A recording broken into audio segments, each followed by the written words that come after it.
Palestine और Israel के conflict के बीच ये 3 पैराग्राफ्स का छोटा सा लेटर है जो 2 नवंबर 1917 को ब्रिटेन के फॉरेन सेक्रेटरी आर्थर बाल्फोर ने एक ब्रिटिश जूइश कम्युनिटी के हेड लायनल वॉल्टर रॉथस्चाइल्ड के नाम लिखा था। इस लेटर में जो लिखा था उससे पैदा होने वाला झगड़ा अगले 100 सालों तक लड़ा जाएगा, इसका अंदाजा शायद ब्रिटिश गवर्नमेंट को भी नहीं था। इजराइल और पैलेस्टाइन के बीच कौन गलत है कौन सही, इन दोनों का आपस में झगड़ा किस चीज पर है और इस सब में ब्रिटिश गवर्नमेंट का क्या रोल रहा है। ज़ेम टीवी की वीडियोस में एक बार फिर से खुशामदीद। नाजरीन, ये टॉपिक दुनिया के सबसे ज्यादा कंट्रोवर्शियल टॉपिक्स में से एक है और मेरी पूरी कोशिश रहेगी कि मैं बिल्कुल न्यूट्रल रहकर सिर्फ फैक्ट्स एंड फिगर्स पे बात करूं ताकि किसी भी शख्स को एतराज ना हो सके। वर्ल्ड वॉर 1 से पहले पैलेस्टाइन में किसी किस्म का कोई झगड़ा नहीं था। यहाँ मुस्लिम्स की पॉपुलेशन ज्यादा थी, लेकिन इनके साथ ज्यूज और क्रिश्चियंस भी खुशी खुशी रहते थे। उस वक्त ये पूरा एरिया ऑटोमन एम्पायर के कंट्रोल में था। इस मैप पे देखा जाए तो ऑटोमन एम्पायर यूरोप से लेकर नॉर्दर्न अफ्रीका और मिडिल ईस्ट के काफी सारे हिस्से पर भी फैली हुई थी, जिसको सल्तनत उस्मानिया कहा जाता है। कुछ अरब लीडर्स थे जो ऑटोमन एम्पायर के रूल से काफी तंग थे। वो खुद को यहाँ से आजाद करवाना चाहते थे और अपने इस मकसद को पूरा करने के लिए वो ऑटोमन एम्पायर के दुश्मन ब्रिटिशर्स से चोरी छुपे जा मिले। ब्रिटिशर्स ने उनसे वादा किया कि अगर वो जंग में ऑटोमन एम्पायर के खिलाफ उनकी मदद करेंगे तो बदले में उनको आजाद देश दिया जाएगा। ऐसा ही एक वादा ब्रिटिशर्स ने यूरोप में मौजूद जूज से भी किया था। जूज शुरुआत से ही ऐसी कौम रही है जिनका दुनिया में कोई पक्का ठिकाना नहीं था, यानी उनका अपना मुल्क कोई नहीं था। वो जहाँ भी रहते थे माइनॉरिटी कहलाए जाते थे। यूरोप में मौजूद जूज पहले ही काफी मुश्किलात का सामना कर रहे थे। उनको नफरत की निगाह से देखा जाता था और कई मकामात पर उनको कत्ल भी कर दिया जाता था। पर ऐसा क्यों था? इसके पीछे रिलीजियस कॉन्फ्लिक्ट है। कई सदियों से क्रिश्चियंस ये मानते थे कि वो जूज ही थे जिनकी वजह से जीसस क्राइस्ट की मौत हुई थी। बस इसी मेन कॉन्फ्लिक्ट की वजह से यूरोप में क्रिश्चियंस जूज को बर्दाश्त ही नहीं करते थे। दुनिया भर में फैली जूइश कम्युनिटी का नेटवर्क जैसे आज स्ट्रॉन्ग है, वैसे पहले भी काफी स्ट्रॉन्ग था। वो पैलेस्टाइन में अपने अलग देश पाने की मूवमेंट को ज़ायोनिज्म का नाम देते थे। इस मूवमेंट की शुरुआत 1896 में थियोडोर हर्ट्सल नामी एक जूइश पॉलिटिकल एक्टिविस्ट ने की थी। उन्होंने एक बुक लिखी थी जिसकी इंग्लिश में ट्रांसलेशन जूइश स्टेट बनती है। इसमें भी उन्होंने लिखा था कि यूरोप में मौजूद जूस को अगर सुकून की जिंदगी गुजारनी है तो उनको पैलेस्टाइन में अपना अलग देश बनाना होगा। शुरुआत में कई जूस इस कॉन्सेप्ट के खिलाफ थे। वो कहते थे कि हम एंटी सेमिटिज्म यानी जूस के खिलाफ नफरत की वजह से अपनी कंट्री को क्यों छोड़ें। लेकिन देखते ही देखते ये मूवमेंट एक पॉलिटिकल शक्ल में बदल गई। दुनिया भर के जूस पैलेस्टाइन का रुख करने लगे। उनको अपनी ही कम्युनिटी की जानिब से फंड किया जाने लगा। उनको वहाँ बिजनेस और फैक्ट्रीज लगाने के लिए पैसे भी दिए जाने लगे। ब्रिटिश गवर्नमेंट ने उनसे यानी यूरोपियन जूज से भी वादा किया था कि वो उनको पैलेस्टाइन में उनकी अपनी कंट्री बनाने का मौका देंगे। फास्ट फॉरवर्ड करके हम चलते हैं 1917 में। वर्ल्ड वॉर 1 चल रही थी जिसमें ऑटोमन एम्पायर को बुरी तरह शिकस्त हो रही थी। 2 नवंबर 1917 को ब्रिटेन के फॉरेन सेक्रेटरी आर्थर बाल्फोर ने एक ब्रिटिश जूइश कम्युनिटी के हेड लायनल वॉल्टर रॉथस्चाइल्ड के नाम एक लेटर लिखा। इस लेटर में लिखा गया था कि ब्रिटिश गवर्नमेंट ने फैसला किया है कि जूज पैलेस्टाइन में आकर अपनी अलग कंट्री बना लें। रॉथस्चाइल्ड को ये यकीन दिलाया गया कि इस काम के लिए ब्रिटिश गवर्नमेंट उनको फुल सपोर्ट करेगी और साथ ही ये भी लिखा गया कि इससे यहाँ पहले से रहने वाले मुस्लिम्स को कोई नुकसान नहीं पहुँचेगा। बाल्फोर के लेटर लिखने के 1 महीने के बाद ब्रिटिश सोल्जर्स आए और उन्होंने पैलेस्टाइन पर कब्जा करके ऑटोमन एम्पायर का 400 साला राज खत्म कर दिया। पर सवाल ये है कि ब्रिटिश गवर्नमेंट जूस को अपनी अलग कंट्री देकर बदले में क्या पाना चाहती थी। असल में ब्रिटिशर्स को सिर्फ एक ही चीज चाहिए कि ऑटोमन एम्पायर के जाने के बाद यहाँ कोई ऐसी स्टेट बने जो फ्यूचर में उनका साथ दे सके, उनका अलाई बनकर। इसीलिए उन्होंने जूस से अलग कंट्री का वादा तो किया था, लेकिन बदले में जूस से भी ये प्रॉमिस लिया था कि वो अपनी अलग कंट्री बनाने के बाद ब्रिटिशर्स का साथ नहीं छोड़ेंगे। پہلے یہ ہوتا تھا کہ جنگ میں جو کنٹری جیت جاتی تھی وہ اگلی کنٹری پر قبضہ کر کے اس پر اپنا راج چلانا شروع کر دیتی تھی، تب تک جب تک وہ خود انڈیپینڈنٹ نہیں ہو جاتے۔ ورلڈ وار 1 میں برٹین کے حصے میں پیلسٹائن آیا تھا۔ انہوں نے وہاں جوئش کالونی بنانے کی بھرپور کوشش کی اور اس میں آگے چل کر کامیاب بھی ہوئے، لیکن پیلسٹائن کے عربز جو آلریڈی وہاں رہتے تھے ان کا ماننا ہے کہ برٹین نے ہم سے ہماری آزادی کے بارے میں ایک بار بھی نہیں پوچھا۔ 1919 میں آرتھر بالفور نے ایک میمورنڈم لکھا تھا جس میں لکھا تھا کہ پیلسٹائن میں پہلے سے رہنے والے عرب سے ان کی مرضی کے بارے میں پوچھنے کی کوئی ضرورت نہیں ہے۔ پیلسٹائن کے عربز کی نظر میں برٹین کا جوز کے لیے بنایا قانون کافی نرم تھا۔ پیلسٹائن میں دنیا بھر سے جوئش امیگرنٹس کے آنے کا سلسلہ شروع ہو گیا۔ انہوں نے وہاں اپنے اسکولز بنائے، فیکٹریز کھولیں اور برٹشرز کی مرضی سے اپنی ایک چھوٹی آرمی بھی بنا دی جس کو ہگانا کہا جاتا ہے۔ پیلسٹائن کے عربز کے پاس یہ سوچنے کے علاوہ اور کوئی آپشن نہیں بچا تھا کہ برٹشرز ہماری آزادی پر تو کوئی کام نہیں کر رہے بلکہ ہماری ہی زمین دوسروں کو دے رہے ہیں۔ کچھ سالوں تک وہ برداشت کرتے رہے، لیکن 1939 میں وہاں کے عربز نے آواز اٹھانا شروع کی، لیکن برٹشرز کے سامنے آواز اٹھانے کا ایک ہی مطلب تھا: غداری۔ پیلسٹائن کے عربز کو ایسا کرنے پر کڑی سزا دی گئی، کئی کو اریسٹ کر لیا گیا، کچھ لیڈرز کو پیلسٹائن سے نکال دیا گیا اور کچھ کو پھانسی دے دی گئی، لیکن پھر بھی پیلسٹائن کے عربز نے اپنی اسٹرائک ختم نہیں کی۔ اس پر برٹش گورنمنٹ نے معاملے کو سلجھانے کے لیے ایک پیل کمیشن بنایا۔ اس کمیشن نے پیلسٹائن میں انریسٹ کا یہ سولوشن نکالا کہ پیلسٹائن کو 2 حصوں میں ڈیوائیڈ کر دینا چاہیے۔ یہ سولوشن بھی پیلسٹائن کے عربز نے قبول نہیں کیا، کیونکہ اصل میں انریسٹ تو تھا ہی اس بات پر کہ پیلسٹائن ڈیوائیڈ کیوں ہو رہا ہے۔ 1939 تک ان کی اسٹرائک برٹش گورنمنٹ کے وائٹ پیپر ریلیز ہونے تک چلتی رہی۔ اس وائٹ پیپر میں برٹش گورنمنٹ نے پیلسٹائن کی پچھلی 20 سالہ سچویشن کو نظر میں رکھتے ہوئے ایک پالیسی پبلش کی تھی۔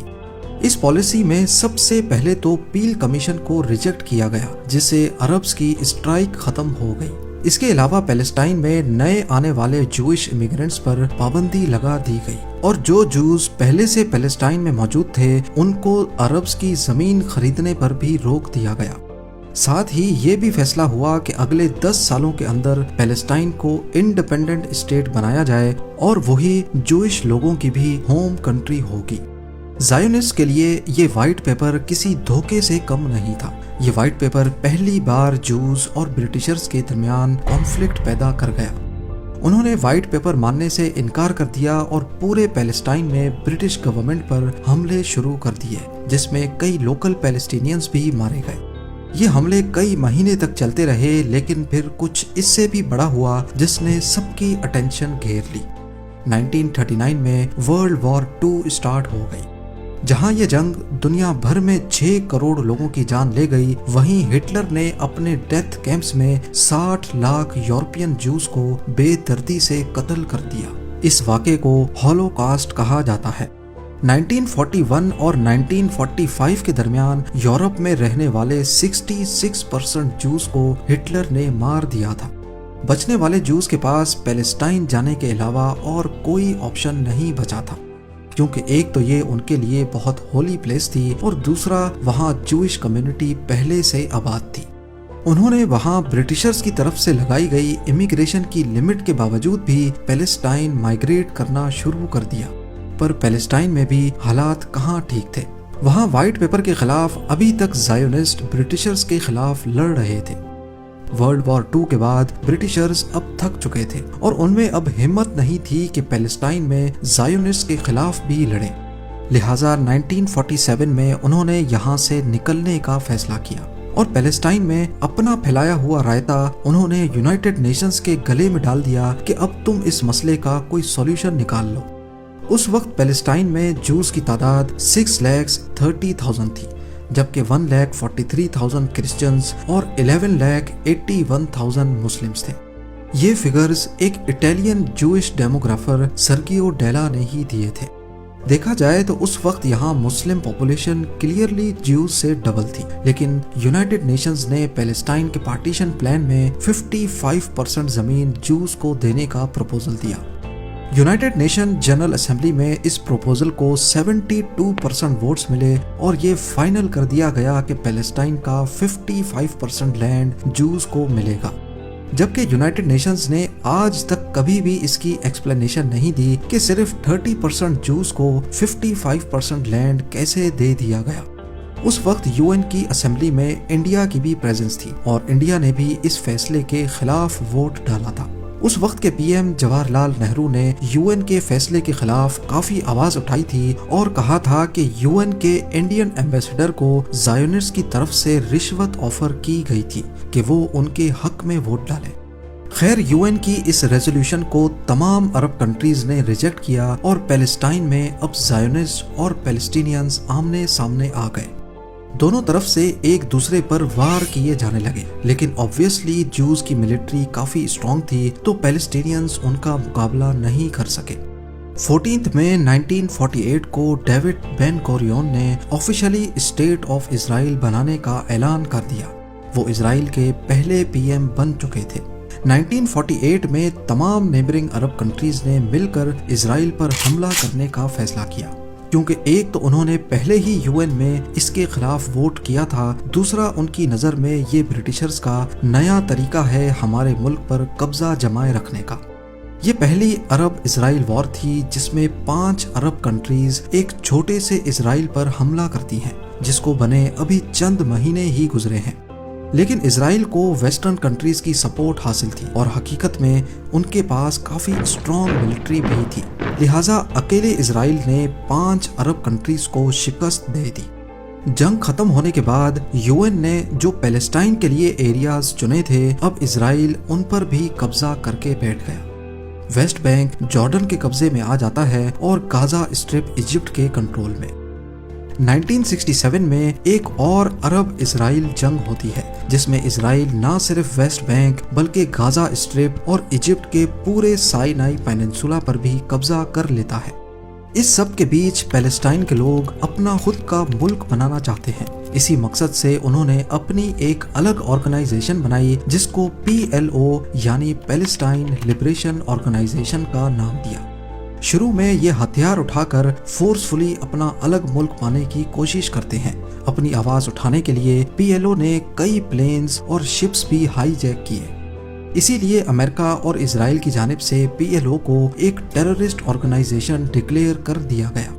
पर कई कंट्रीज PLO को टेररिस्ट ऑर्गेनाइजेशन नहीं मानती थी। वो इनको सिर्फ रेवोल्यूशनिस्ट समझते थे जो खुद का मुल्क बनाना चाहते हैं।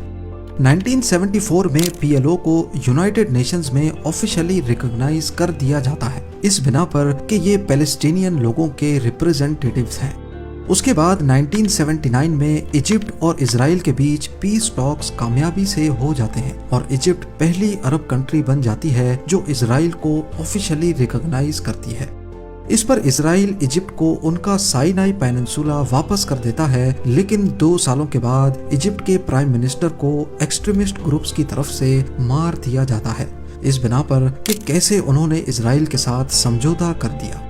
इतने अरसे तक वेस्ट बैंक पर इजरायली ऑक्यूपेशन की वजह से काफी सारे जूज वहां पर भी अपने घर बनाना शुरू कर देते हैं, लेकिन इंटरनेशनल कम्युनिटी इस पर एतराज करती है क्योंकि ये असल में 1947 यूनाइटेड नेशन के पार्टीशन प्लान के खिलाफ था। वेस्ट बैंक का एरिया असल में पैलेस्टाइन के लिए रखा गया था, लेकिन इजराइल ने वहां पर भी कब्जा करके वहां अपने लोगों को बसाना शुरू कर दिया। 1992 में एक बार फिर से इजराइल और PLO के दरमियान पीस टॉक्स होते हैं। PLO के लीडर यासिर अराफात भी इजराइल को रिकॉग्नाइज करते हैं और इजरायली PM यित्ज़हक रबीन भी PLO को रिकॉग्नाइज करके ये तस्लीम करते हैं कि PLO टेररिस्ट ऑर्गेनाइजेशन नहीं है। इस दौरान PLO भी स्प्लिट हो जाती है। उनका एक दूसरा विंग जो चाहता है कि इजराइल से किसी तरह का भी समझौता ना किया जाए, वो बन जाता है जिसको आज हम हमास के नाम से जानते हैं। दूसरी तरफ इजराइल का एक्सट्रीमिस्ट ग्रुप भी अपने PM के खिलाफ जाकर ये कहता है कि पैलेस्टाइन के साथ कोई कॉम्प्रोमाइज नहीं करना चाहिए, लेकिन इससे पीस टॉक्स को कोई फर्क नहीं पड़ता। PLO और इजराइल पहली बार आमने सामने आकर इस मसले को सुलझाने की कोशिश करते हैं, पर मसला ये था कि वेस्ट बैंक में ऑलरेडी काफी इजरायली अपने घर बना चुके हैं, वो भी इजरायली गवर्नमेंट की मर्जी से। तो सॉल्यूशन ये निकाला गया कि वेस्ट बैंक को 3 हिस्सों में डिवाइड किया जाएगा, ए, बी और सी। ए एरिया में सिर्फ पैलेस्टाइन यानी PLO के कंट्रोल में होगा, एरिया बी दोनों के कंट्रोल में और एरिया सी सिर्फ इजराइल के कंट्रोल में रहेगा। यानी 1947 में बनाया गया यूनाइटेड नेशन का पार्टीशन प्लान यहाँ दूर दूर तक नजर नहीं आ रहा था। पैलेस्टाइन को सिर्फ वेस्ट बैंक में गिने चुने टुकड़े ही मिल पाते हैं जहां वो अपनी गवर्नमेंट चला सके। खैर PLO ने इसको भी एक्सेप्ट कर लिया, लेकिन फिर 1995 में अचानक कुछ ऐसा हुआ जिसने सारे पीस टॉक्स की धज्जियां बिखेर दी। जूइश एक्सट्रीमिस्ट ग्रुप ने अपने ही प्राइम मिनिस्टर का कत्ल कर दिया। वो किसी भी कीमत पर ये नहीं चाहते थे कि वेस्ट बैंक के आसपास भी कोई पैलेस्टीनियन बसे। 1996 में पैलेस्टाइन के पहले इलेक्शन होते हैं और पैलेस्टाइन की पहली गवर्नमेंट बनती है, लेकिन हमास जो कि पैलेस्टाइन का मिलिटेंट विंग है वो इस बात से खुश नहीं होता और इलेक्शन से बायकॉट कर देता है। ना सिर्फ इतना बल्कि वो इजराइल में कई सुइसाइड बॉम्ब्स भी करवाता है, जिससे इजराइल और पैलेस्टीनियन लोगों के बीच पहले से नफरत काफी हद तक बढ़ जाती है। इस वाक़े के बाद इन दोनों के क्लैशेस आपस में होते रहते हैं। इससे बचने के लिए इजराइल ने वेस्ट बैंक में अपनी सेटलमेंट्स के इर्द गिर्द कंक्रीट वॉल खड़ी कर दी, जिससे पैलेस्टीनियंस का रहना और ज्यादा मुश्किल हो गया। फिर 2006 में पैलेस्टाइन में दोबारा इलेक्शन होते हैं और अब की बार हमास जीत जाता है। इससे PLO की पार्टी फतेह और हमास के बीच एक सिविल वॉर छिड़ जाती है और पैलेस्टाइन 2 टुकड़ों में बंट जाता है। आज गाजा स्ट्रिप पर हमास का होल्ड है और वेस्ट बैंक में छोटे छोटे टुकड़ों में PLO यानी फातेह की गवर्नमेंट है। ज्यादातर जो इजराइल और हमास की झड़पें होती हैं उनमें इसी गाजा स्ट्रिप से इजराइल पर रॉकेट्स फायर किए जाते हैं। इसी वजह से इजराइल ने गाजा स्ट्रिप के गिर्द घेरा तंग करके एक बहुत बड़ी फेंस खड़ी कर दी है। आज हर दूसरे तीसरे साल हमास और इजराइल की जंग दोबारा शिद्दत इख्तियार कर लेती है। पिछली बार 2021 में ऐसा हुआ था और अब 7 अक्टूबर 2023 को हमास ने इजराइल पर 5000 से ज्यादा रॉकेट्स फायर किए। ये था इजराइल और पैलेस्टाइन का वो कॉन्फ्लिक्ट जो पिछले 100 सालों से शक्लें बदल बदल कर आज तक अपनी मौजूदगी का एहसास दिलाता है। मैंने इस टॉपिक को बड़ी एहतियात से किसी भी रिलीजन को टारगेट किए बगैर सिर्फ फैक्ट्स एंड फिगर्स के जरिए कवर करने की कोशिश की है। आपके इस टॉपिक के बारे में क्या राय है मुझे कमेंट सेक्शन में जरूर बताइएगा। मिलते हैं अगली शानदार वीडियो में।